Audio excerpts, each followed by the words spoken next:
আজকে বাংলার রাস্তায় আনাচে কানাচে লক্ষ লক্ষ যে তরুণ তরুণী নেমেছে, সবগুলো আমার সন্তান। আমরা কি চাই সেই দুঃশাসনের যুগ আবার ফিরে আসুক, সেই ফেসিবাদ আবার ফিরে আসুক? যদি আমরা না চাই, তাহলে যে দুঃখী মানুষগুলোর কথা বললাম, আজকে তাদের মুখে হাসি ফুটানোর জন্য নতুন লড়াই আমাদেরকে শুরু করতে হবে ইনশাআল্লাহ। কোনো দুর্বৃত্ত তাদের দিকে চোখ তুলে তাকাতে পারবে না, কোনো হাত তাদের দিকে বাড়াতে পারবে না। দুনিয়ার দেশগুলো শিল্পের দিকে এগিয়ে যাচ্ছে, আর আমরা শিল্পকে একটা একটা করে খুন করছি। আপনাদের স্মরণ থাকার কথা, 2001 থেকে 2006 4 দলীয় জোটের একটা সরকার ছিল।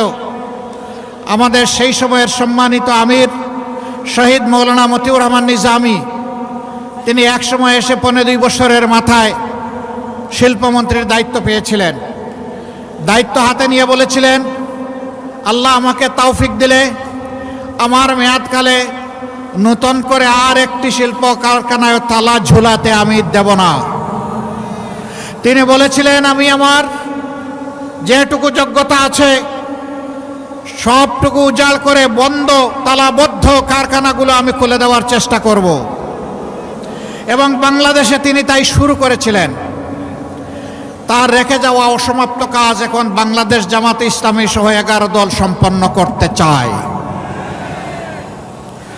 এই শিল্প কারখানাগুলো বন্ধ হওয়ার কারণে লক্ষ লক্ষ শ্রমিক বেকার হয়ে পড়েছেন। এখানে একজন মানুষ বেকার হয়নি, একজন মানুষ বেকার হওয়ার সাথে সাথে একটা পরিবার বিপদের মুখে পড়ে গিয়েছে। আমরা ইনশাআল্লাহ জনগণের ভালোবাসায়, সমর্থনে, ভোটের আয়ে, আল্লাহ তাআলার ইচ্ছায় যদি এদেশের সেবা করার সুযোগ পাই, আমরা কথা দিচ্ছি বন্ধ নয়, বন্ধগুলা খুলব, নতুন করে ইন্ডাস্ট্রি স্থাপন করা হবে এবং আমাদের সন্তানদের হাতে কাজ তুলে দেওয়া হবে। ছেলেরা কাজ করবে, মেয়েরা কাজ করবে, স্বস্তির সাথে, নিরাপত্তার সাথে কাজ করবে ইনশাআল্লাহ। আমরা কর্মক্ষেত্রে মামা খালুর কোনো হিসাব নিকাশ নেব না। ওই টেলিফোন আমাদের কাছে অচল। আমরা ইনসাফের ভিত্তিতে যার পাওনা তার হাতে তুলে দেব। এমনকি আমরা এটাও দেখব না একজন উপযুক্ত নাগরিক তিনি কোন ধর্মে বিশ্বাসী, এইটাও আমরা দেখব না। আমরা দেখব এই কাজের জন্য তিনি উপযুক্ত ব্যক্তিটি কিনা। তিনি যদি উপযুক্ত ব্যক্তি হন, তাকে তার যথাস্থানে সম্মানের জায়গায় বসিয়ে দেওয়া হবে। সম্মানিত ভাই বোনেরা, 15.5 বছর শুধু আমরা নির্যাতিত হইনি, আরো অনেকেই নির্যাতিত হয়েছেন। তবে এটা সঠিক, আমরা যেভাবে নির্যাতিত হয়েছে সেইভাবে অন্য কেউ নির্যাতিত হননি। কারো অফিস সবগুলো বন্ধ ছিল না পুরোটা সময় জুড়ে, কারো নির্বাচন কমিশনের নিবন্ধন অন্যায়ভাবে বাতিল করা হয়নি, কারো দলীয় প্রতীক কেড়ে নেওয়া হয়নি, কারো নেতাদের ঘর বাড়ি বুলডোজার দিয়ে ভেঙে ফেলা হয়নি, এবং শেষ পর্যন্ত দিশাহারা হয়ে কারো সংগঠনকে নিষিদ্ধ ঘোষণা করা হয়নি। এই সবগুলা ছিল জামাতে ইসলামীর উপর চরম জুলুম। সেই সময় আপনারা আমাদেরকে আশ্রয় দিয়েছেন দেশবাসী, আপনারা আমাদেরকে ভালোবাসা উপহার দিয়েছেন, আপনারা সাহায্যের হাত বাড়িয়ে দিয়েছেন। মায়েরা আমাদের জন্য খাবার সংগ্রহ করেছেন, ভাইয়েরা আমাদের নিরাপত্তার ব্যবস্থা করেছেন। সেই দিন আমাদেরকে আশ্রয় দেওয়ার মানে ছিল নির্ঘাত আপনার সম্পদ, আপনার জীবন এবং আপনার ইজ্জতের পর আপনি আক্রমণকে আহ্বান করে নিচ্ছেন। সরকারের কুপানলে পড়বেন, আপনারা তা পরোয়া করেননি। আমাদেরকে আপনারা আদর করে ভালোবেসে আপনাদের কুলে বুকে আমাদেরকে ঠাঁই করে দিয়েছিলেন। আমরা আপনাদের কাছে বড়ই ঋণী। এ ঋণ পরিশোধ করার কোনো শক্তি আমাদের নেই। মহান আল্লাহ তাআলার দরবারে দোয়া করি, যেভাবে আপনারা আমাদের জন্য নিরাপদ আশ্রয় করে দিয়েছিলেন, আল্লাহ যেন এই দুনিয়া এবং আখিরাতে আপনাদের জন্য সেই নিরাপদ ঠিকানা ঠিক করে দেন। আজ বলতে পারেন আমি এখানে দাঁড়িয়েছি বাংলাদেশ জামাতে ইসলামের পক্ষে কথা বলতে নয়। সেই 15.5 বছর মায়ের বুক থেকে যে সন্তানকে কেড়ে নেওয়া হয়েছে, আমি ওই মায়ের পক্ষে আজকে কথা বলতে দাঁড়িয়েছি। যে বাবার বুক থেকে তার সন্তানকে তুলে নেওয়া হয়েছে, আমি সেই বাবার পক্ষে কথা বলতে দাঁড়িয়েছি। যে বোনটির বুক থেকে তার স্বামীকে উধাও করা হয়েছে, আমার সেই বোনটি, আমার মজলুম বোনটির পক্ষে আমি এখানে দাঁড়িয়েছি। যে কচি সন্তানগুলোকে এতিম করা হয়েছে, আমি সেই এতিম অবুঝদের পক্ষে এখানে দাঁড়িয়েছি। ঘুরে ঘুরে সারা বাংলায় তখন চেষ্টা করেছি সেই মুসলমানের খোঁজখবর নেওয়া। তাদের দুয়ারে গিয়ে হাজির হয়েছে জীবনের রিস্ক নিয়ে। আমি তাদের চোখের কোনায় তরল পদার্থ দেখেছি। সেই তরল পদার্থ চোখের সাধারণ পানি ছিল না। তাদের আপনজন প্রিয়জন হারানো যে মানুষগুলো দুনিয়া থেকে চলে গিয়েছে, তাদের রক্তের ফুটা আমি চোখের কোনায় দেখতে পেয়েছিলাম।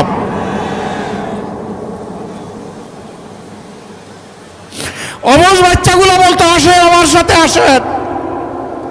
হাত ধরে নিয়ে একটা দেয়ালে তার বাবা রাখা ছবি দেখে বলতো, এটা আমার বাবা। আমার বাবা কি আর আসবে? এই শিশুদেরকে জবাব দেওয়ার মতো কোনো ভাষা আমাদের বুকে টুটে ছিল না। সেদিন আমরা স্তব্ধ হয়ে গিয়েছি। সারা বাংলাদেশকে বৌদ্ধভূমিতে পরিণত করা হয়েছিল। আজ আমি তাদের পক্ষে দাঁড়িয়েছি। এইখানে আমি দাঁড়িয়েছি 18 কোটি মানুষের পক্ষে, সিন্ডিকেট করে চাঁদাবাজের কবলে ফেলে যাদের উপর আর্থিক, দৈহিক, মানসিক সব ধরনের নির্যাতন করা হয়েছে। ব্যাংকগুলা ডাকাতি করে উজাড় করে ফেলা হয়েছে। শেয়ার মার্কেট লুট করে কমপক্ষে 284 জন মানুষকে আত্মহত্যায় বাধ্য করা হয়েছে।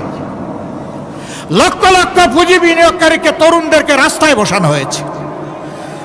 আজ আমি তাদের পক্ষে দাঁড়িয়েছি। আমি তাদের পক্ষে দাঁড়িয়েছি যারা এদেশের মানুষকে গোলাম বানিয়ে নিজেরা জমিদার হয়ে বসেছিল। তাদের বিরোধিতা করতে গিয়ে যারা আওয়াজ তুলেছিল, তাদের কণ্ঠ স্তব্ধ করে দেওয়ার জন্য জনগণের টাকায় কিনা অস্ত্র থেকে গুলি ছোড়া হয়েছিল। 24-এর বিপ্লবের সময় শিশু থেকে বৃদ্ধ, বোন থেকে ভাই, সেই টেকনাফ থেকে তেতুলিয়া, জাফলং থেকে সুন্দরবন, সবাই নেমে পড়েছিল। মা তার 10 মাসের কুলের অবুঝ শিশু নিয়ে রাস্তায় নেমে পড়েছেন রাজধানী ঢাকার উত্তরায়। সাংবাদিক বন্ধুরা প্রশ্ন করেছে, মা আপনি এই সাংঘাতিক কাজটা করতে গেলেন কেন? তিনি জিজ্ঞেস করলেন, আমি কি সাংঘাতিক কাজ করলাম? বলে যে এই যে কুলের অবুঝ শিশু নিয়ে আপনি রাস্তায় এসেছেন, মুহুর্মুহু গুলিয়া টিয়ারশেলের ধোঁয়া, যদি কোনো কিছু হয়ে যায়, কয় কি হতে পারে? কয় গুলি এসে আপনাকে, আপনার সন্তানকে খতম করে দিতে পারে।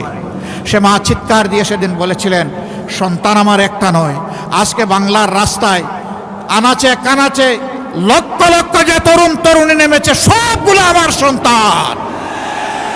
আমি সেই সন্তানদের সাথে সংহতি প্রকাশ করতে এখানে এসেছি। আমি তাদেরকে সাহস দিতে এসেছি। আমি জানাতে এসেছি, কাপুরুষ বিড়াল সিগালের মতো কোনো সন্তান চাই না, সিংহ এবং বাঘের মতো সন্তান চাই। সেই মাকে সেলিউট, মায়ের জাতিকে সেলিউট। সেদিন মায়ের রাস্তায় নেমে এসেছিলেন বলেই জালিমের অস্ত্র বুতা হয়ে পড়েছিল। সম্মানিত ভাইরা, আমরা কি চাই সেই দুঃশাসনের যুগ আবার ফিরে আসুক? সেই ফেসিবাদ আবার ফিরে আসুক? যদি আমরা না চাই, তাহলে যে দুঃখী মানুষগুলোর কথা বললাম, আজকে তাদের মুখে হাসি ফুটানোর জন্য নতুন লড়াই আমাদেরকে শুরু করতে হবে ইনশাআল্লাহ। এ লড়াই কোনো দল, কোনো গোষ্ঠী, কোনো পরিবারের মুক্তির লড়াই নয়।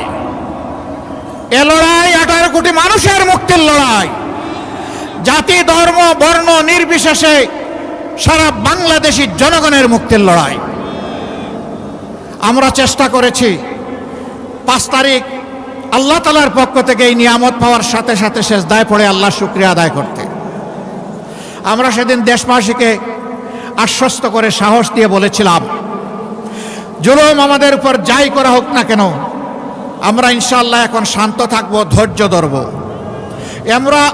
আমরা দেশবাসীর জান, মাল, ইজ্জত, আবরুর পাহারাদারের দায়িত্ব পালন করব। আমরা আমাদের কথা রেখেছি। আমরা বলেছিলাম আমাদের সম্পদ লুণ্ঠন করা হয়েছে, ঘর দুয়ার ভেঙে দেওয়া হয়েছে, চাকরি থেকে তাড়িয়ে দেওয়া হয়েছে।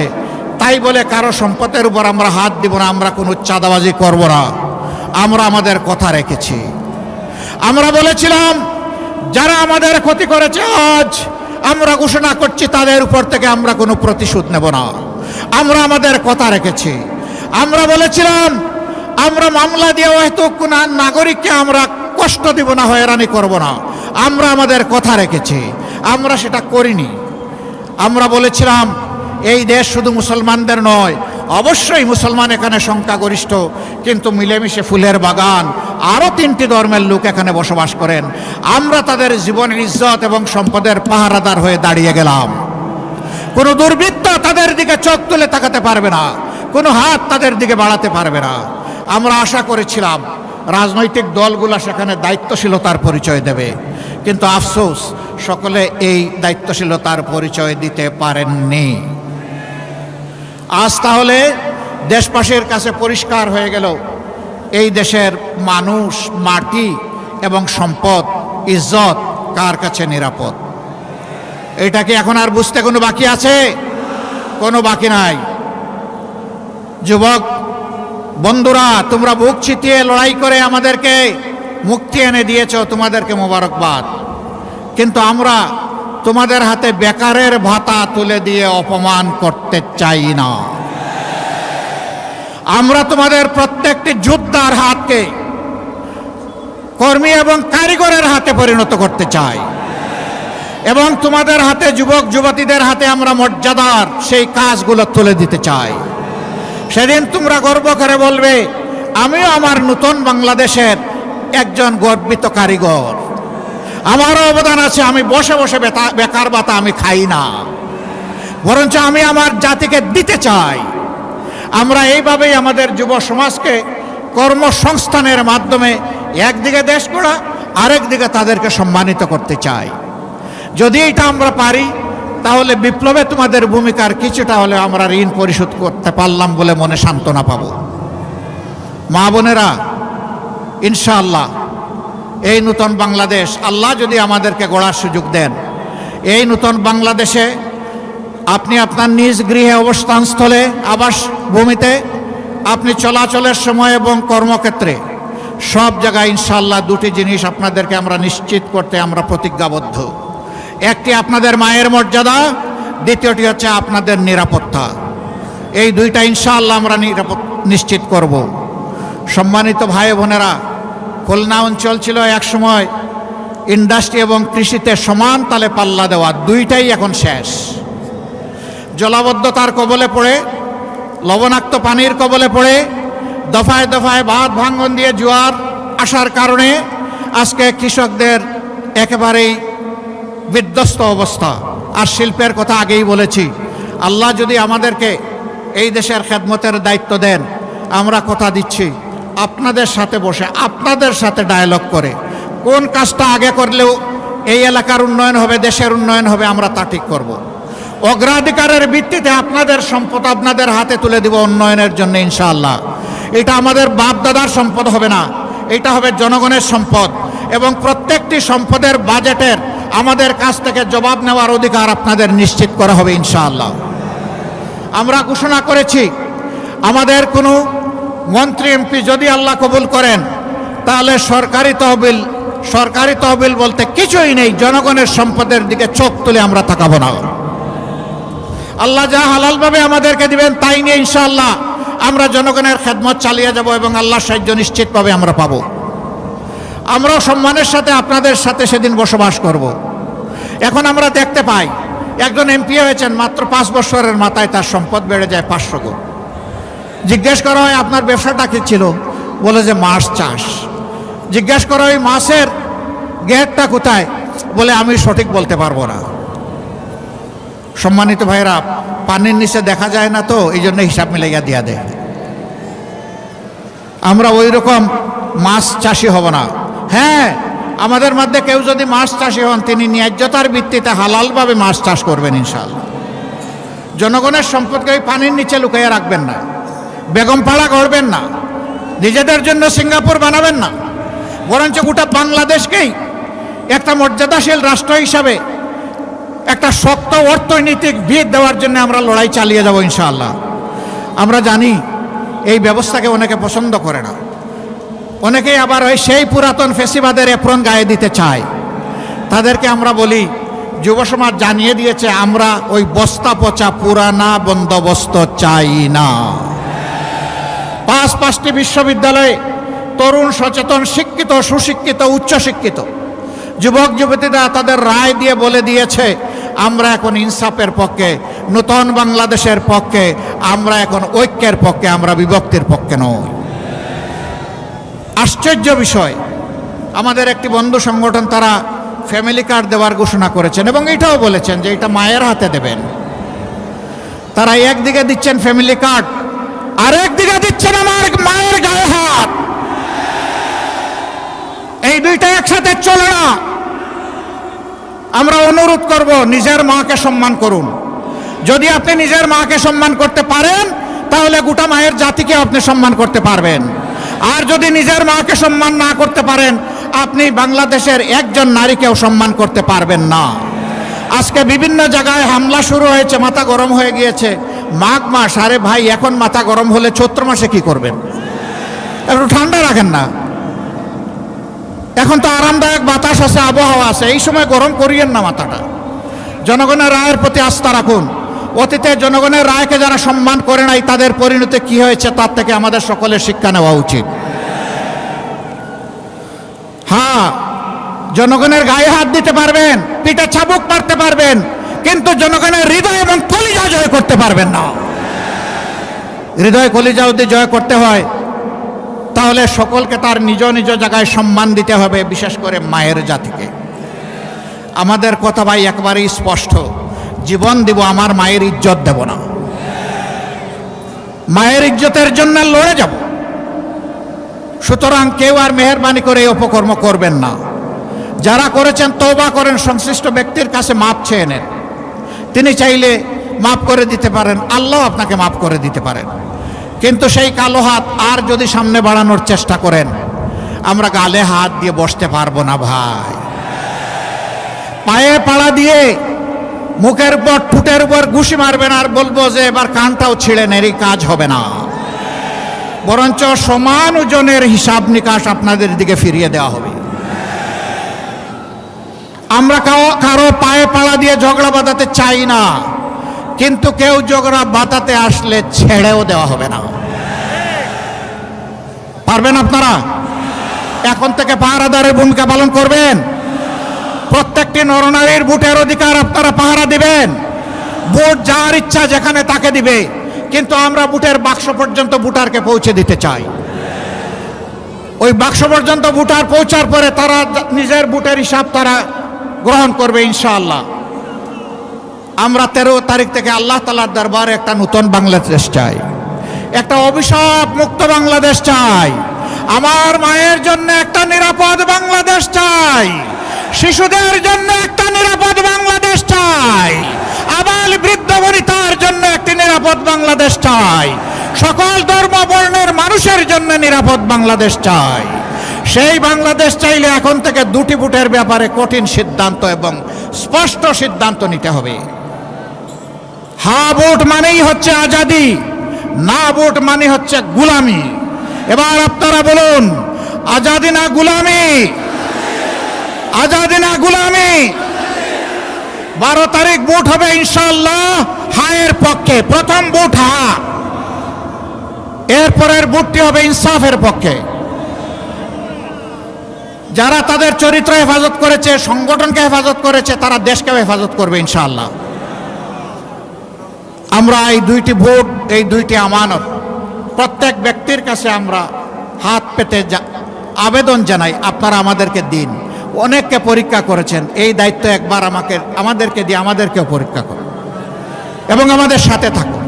আমরা কথা দিচ্ছি আমরা আপনাদের সাথে থাকবো ইনশাআল্লাহ।